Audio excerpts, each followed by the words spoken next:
సెక్రటేరియట్కు చుట్టం చూపుగా పోతున్నారు అధ్యక్ష. మమ్మల్ని అనేవాళ్ళు సెక్రటేరియట్కి పోతలేరు కేసీఆర్ గారు. ఇవాళ పరిపాలన ఎక్కడ జరుగుతుంది అధ్యక్ష? పోలీస్ కమాండ్ కంట్రోల్లో కూర్చొని పరిపాలన చేసుకుంటున్నారు అధ్యక్ష. అయితే అధ్యక్ష ఇంకొకటి అధ్యక్ష రుణమాఫీ అధ్యక్ష, ఫైనాన్సెస్ చెప్తాను అధ్యక్ష. రుణమాఫీలో ఇదే ముఖ్యమంత్రి గారు అధ్యక్ష ఆల్మోస్ట్ క్లోజ్ అయిపోతుంది సార్. రుణమాఫీ అధ్యక్ష 39,000 కోట్లతోని రుణమాఫీ చేస్తామని మొదలు చెప్పినారు అధ్యక్ష. తర్వాత 31,000 కోట్లు అని చెప్పి క్యాబినెట్ మీటింగ్ తర్వాత బయటకు వచ్చి చీఫ్ మినిస్టర్ గారే ప్రెస్లో చెప్పినారు అధ్యక్ష. ఫైనలీ ఈ బడ్జెట్లో ఏం చెప్పారు అధ్యక్ష? 20,616 కోట్లు రుణమాఫీ చేసినాం, ఇక మళ్ళీ నెక్స్ట్ బడ్జెట్లో పెట్టమని చెప్పేసినారు అధ్యక్ష. అంటే డైరెక్ట్గా సగం మందికే రుణం మాఫీ చేసినారని బడ్జెట్ ద్వారా ఈ ప్రభుత్వం ఒప్పుకున్నందుకు వారికి నేను కంగ్రాచులేషన్స్ చెప్తా ఉన్నాను అధ్యక్ష.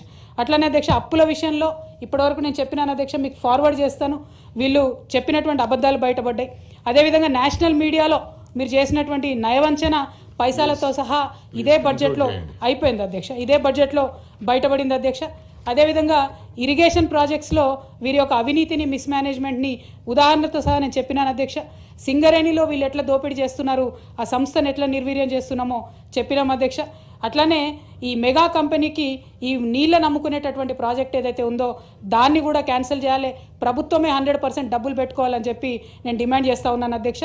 అదేవిధంగా ఇసుక అధ్యక్ష, ఇంకొక చిన్న, ఇది చాలా మనందరికి అవసరమైన ఇష్యూ అధ్యక్ష, దయచేసి ఇసుక అధ్యక్ష. హైదరాబాద్ మహానగరంలో ప్రభుత్వం ఇసుక యార్డులు పెట్టి అమ్ముతుంది అధ్యక్ష. ఎప్పుడు అమ్ముతుంది? వానాకాలంలో అమ్ముతుంది. వానాకాలం కోసం పెడతాం. ఇప్పుడు ఏం చేస్తున్నారు అధ్యక్ష? ఆల్రెడీ ఫిబ్రవరి, ఇప్పుడే 1,800కు ఒక లోడ్ అని చెప్పి ప్రభుత్వం అమ్ముతుందని చెప్పి నిన్న ముఖ్యమంత్రి గారు గొప్పగా చెప్పినారు అధ్యక్ష. ఈ ఎండాకాలంలో బయట గోదావరి నది దగ్గర 1,200 రూపాయలకు లోడ్ దొరుకుతుంది అధ్యక్ష.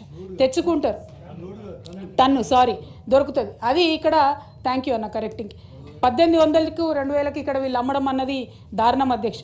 అయితే దీని వెనుక జరుగుతున్నది కూడా ఒకటి ఉంది అధ్యక్ష. ఒక కాంట్రాక్టర్కు మొత్తం రాష్ట్రంలో ఇసుక ఇవ్వాలనేటటువంటి కుట్ర కూడా జరుగుతున్నది. ఆల్రెడీ ఒక 1000 లారీలు తిరుగుతున్నాయి. దీనివల్ల అల్టిమేట్గా ఏం జరుగుతుంది అధ్యక్ష? సామాన్య ప్రజలకు ఇసుక రేటు పెరుగుతుంది అధ్యక్ష. సో అట్లా కాకుండా మంచి పాలసీతో దయచేసి రావాలని చెప్పి ప్రభుత్వాన్ని నేను విజ్ఞప్తి చేస్తున్నాను అధ్యక్ష. అట్లానే ఈ అయిపోయింది అధ్యక్ష. ఇట్లా వీళ్ళు ఏదైతే నీతి సూత్రాలు, వర్క్ ఎథిక్స్ మాకు చెప్పినారో అధ్యక్ష, అవేవి కూడా పాటించట్లేదు అన్నటువంటిది క్లారిటీగా అర్థమవుతుంది అధ్యక్ష. ఇక మేమేమన్నా గట్టిగా అడిగినాం అనుకోండి అధ్యక్ష, మా యువకులకు ఇస్తా అన్నది ఏమైంది అంటే యువ వికాసం పేరుతోని కాంగ్రెస్ కార్యకర్తలకు 6,000 కోట్ల రూపాయలు ఇస్తామని మొన్న బహిరంగంగా ముఖ్యమంత్రి గారు ప్రకటించారు అధ్యక్ష. సంతోషం అధ్యక్ష. మా ప్రజలకి ఇవ్వకున్నా సరే, మీ గెలుపు కోసం కష్టపడ్డ కాంగ్రెస్ కార్యకర్తలకు ఇచ్చుకున్నా సరే మీరు ఇచ్చుకోండి 6,000 కోట్లు. యువ వికాసం అంటే కాంగ్రెస్ వాళ్ళే అంటే మేము దాన్ని కూడా ప్రజలకు తెలియజేస్తాం అధ్యక్ష. అట్లనే అధ్యక్ష ఇక చివరిగా 6 గ్యారంటీల పేరుతో అధ్యక్ష, 6 గ్యారంటీల పేరుతోని ఏదైతే ఇది అధ్యక్ష 6 గ్యారంటీలు, ఇందిరమ్మ గారి ఫోటో 6 గ్యారంటీలు. ఈ ఫోటో పట్టుకొని ముఖ్యమంత్రి గారు ఏం చెప్పినారు అధ్యక్ష? ఓటు వేసే రోజు మీరు దీనికి పొద్దున్న లేచి పూజ చేయండి, పసుపు కుంకుమ చల్లండి, ఓటింగ్ బూత్కు వండి కాంగ్రెస్ పార్టీకి ఓటేయండి అన్నారు అధ్యక్ష. పాపం ప్రజలు చాలా మంది నమ్మి అదే పని చేసినారు అధ్యక్ష. ఇందులో ఒక్కటి తప్ప ఏది ఇంప్లిమెంట్ అయితే లేదు అధ్యక్ష. ఈ మొత్తం 6 గ్యారంటీలను గంగలో కలిపినరు అనేటటువంటి దానికి పెద్ద ప్రూఫ్ అధ్యక్ష ఈ బడ్జెట్.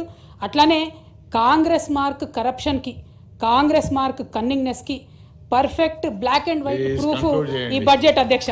Thank you. జై తెలంగాణ. కాంగ్రెస్ అంటే త్యాగాలకు మారుపేరు అధ్యక్ష, కరప్షన్ కాదు. ఈ రాష్ట్రం పరువు మేము తీయలేదు, మీ కుటుంబం తీసుంటుంది, మీరు తీసుంటారు తప్ప మేము తీయలేదు. ఈ రాష్ట్రాన్ని అత్యున్నతంగా ఉంచాలనేదే మా ప్రభుత్వం యొక్క లక్ష్యము. ఇవాళ కాళేశ్వరం అంబిషన్ కరప్షన్ కావచ్చు, తరతరాలుగా వాళ్ళ కుటుంబాలకు పదవులు కావచ్చు, వాళ్ళ అధికారంలో ఉండాలనే ఉద్దేశం తప్ప మాకు అలాంటిది లేదు. అలాంటి ఏవైతే ఎలిగేషన్స్ పెట్టిరో అవి కవిత గారు వెనుకకు తీసుకోవాలని కోరుతా ఉన్నా సార్. మహిళల గురించి గొప్పగా చెప్తా ఉన్నారు. మొదటి 5 సంవత్సరాలలో కనీసం మహిళలకు మంత్రివర్గంలో పదవులే ఇవ్వలేదు. అభయాస్తం కష్టపడి మహిళలు 500 జమ చేసుకున్న 1,800 కోట్లు కూడా మీ ప్రభుత్వం వచ్చినాక అవి మొత్తం వాడుకొని వాళ్ళను ఎగ్గొట్టినటువంటి పరిస్థితి. పావుల వడ్డీ కూడా మీరు ఇవ్వలేదు, ఎగ్గొట్టిపోయారు. ఈరోజు మేము చేస్తూ ఉంటే ఏం చేయడం లేదు, ఏం చేయలేదని మాట్లాడుతున్నారు. అదేవిధంగా ఇరిగేషన్కు తగ్గించారు అంటున్నారు. నీళ్లు మొత్తం మీరున్నప్పుడే కాలువలై పారుతున్నాయని అన్నారు. ఇంకా ఇరిగేషన్ ఎక్కడ మొత్తం మీరు కట్టినాం, మేము కాలువలలో నీళ్ళు ఇచ్చినాం, ఇప్పుడు కన్నీళ్లు గారుస్తున్నారు అనడం ఎంతవరకు తప్పు, ఎంతవరకు కరెక్టు? మీరు అన్నారు కదా మొత్తం కాలువల నీళ్లు మీరు దవ్వుతాయి, కాలువలు దవ్వుతాయి. మేమేమన్నా మూసేసినామా సార్? కాలువలు ఏమన్నా మూసేసినామా? అట్లనే కరప్షన్ అంటున్నారు. కరప్షన్ మీ డిఎన్ఏలో ఉంది, మీ పార్టీలో ఉంది. మీరు ఇష్టానుసారంగా ఎస్టిమేషన్స్ పెంచి మీరు దోసుకొని తిన్నారు, మేము కాదు. అదేవిధంగా నోటిఫికేషన్ల గురించి మీరు ఇచ్చిన నోటిఫికేషన్లు ఎవరు అడ్డుకున్నారు సార్ ఉద్యోగాలు ఇవ్వకుండా? మరి ఇప్పుడు ఎట్లా అవుతున్నాయి? ఇవాళ 59,000 ఉద్యోగాలు ఇచ్చినటువంటి వాస్తవాన్ని కూడా మీరు గుర్తించలేకపోతున్నారు. ఇవాళ కారుణ్య నియామకాలంటే చనిపోయిన వాళ్ళ గురించి కనీసం మీరు పట్టించుకోలేదని నిన్న మాట్లాడండి సీఎం గారు. 7-8 సంవత్సరాల నుంచి పెండింగ్లో ఉంది. మేము ఆశలను పిలిచి ఆశా వర్కర్లను ఎట్లా కొట్టిర్రు, ఎట్లా సూదులతో కూర్చుతారన్నారు, ఇవన్నీ ఎట్లా మాట్లాడిరు? కాబట్టి అవును మీరు అన్నీ చేస్తే మరి మిమ్మల్ని అందరు అక్కడ ఎందుకు కూర్చోబెట్టిర్రు? ఇవాళ 1% తోటే అంటున్నారు. మీరు అధికారంలోకి వచ్చినప్పుడు 63 సీట్లు వచ్చినాయి. మీరు అధికారంలోకి వచ్చేటప్పుడు 63 సీట్లతో వచ్చారు. ఇప్పుడు మేము 65 సీట్లతో ఉన్నాం. ఇంకా మీరు వస్తేనేమో గొప్పగా అధికారంలోకి వచ్చినట్టు, మేము వస్తేనేమో తక్కువతో అధికారంలోకి వచ్చినట్టు ఎట్లయితే సార్? అధికారం అనేది అధికారమే. సీట్లు ఇచ్చిర్రు అదే అంటున్న వాళ్ళు ఎంతసేపు మేము గొప్పోళ్ళం. అరే 10 ఏళ్ళల్లో మీరు 10 ఏళ్ళల్లో ఎన్ని ఇళ్ళు ఇచ్చిర్రు? మీరు ఫస్ట్ సారి 10 ఏళ్ళలో వచ్చినప్పుడు 10 ఏళ్ళల్లో అరే మేము ఇయ్యలే.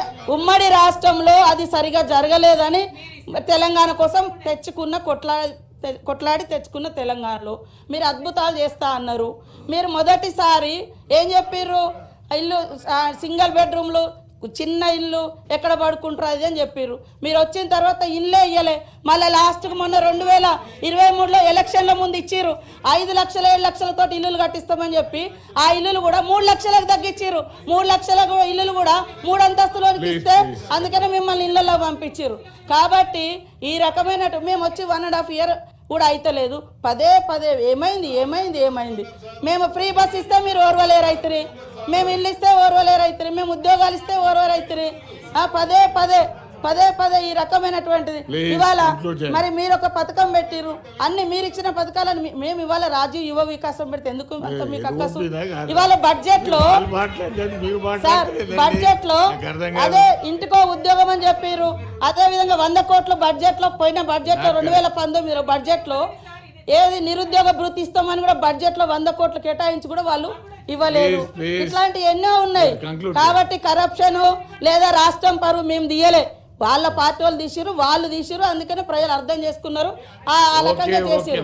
కాబట్టి ఇలాంటి తప్పుడు ప్రచారం, తప్పుడు మాటలతోటి సంకల్ గుద్దుకోవడం మంచిది కాదని చెప్తున్నా. ఉన్న వాస్తవాలు మాట్లాడి అప్పులు కూడా FRBM ప్రకారం 4.5 లక్షలు పైగా తెచ్చిర్రు. మిగతా కార్పొరేషన్ లోన్స్ ఉన్నాయని మేము స్పష్టంగా చెప్తున్నాం. కార్పొరేషన్ లోన్స్ కూడా తెచ్చిర్రు, అవన్నీ కూడా బయట పెడతాం. అప్పుడు మీరు ఒప్పుకోండి. మరి మీ హయాంలో 7 లక్షల కోట్ల అప్పు అయిందా కాలేదో మేము చూపిస్తాం. సీఎం గారు బరాబర్ చెప్పిండు అప్పులకు అప్పులు వడ్డీలు కడుతున్నామని. అయినా కూడా అదే రకంగా మాట్లాడు. ఈ రాష్ట్రం పరువు మేము తీయలేదు, ఆడేళ్ల పరువు అసలే తీయలేదు, మేము తీయలేదు సార్. తీర్మార్ మల్లన్న గారు.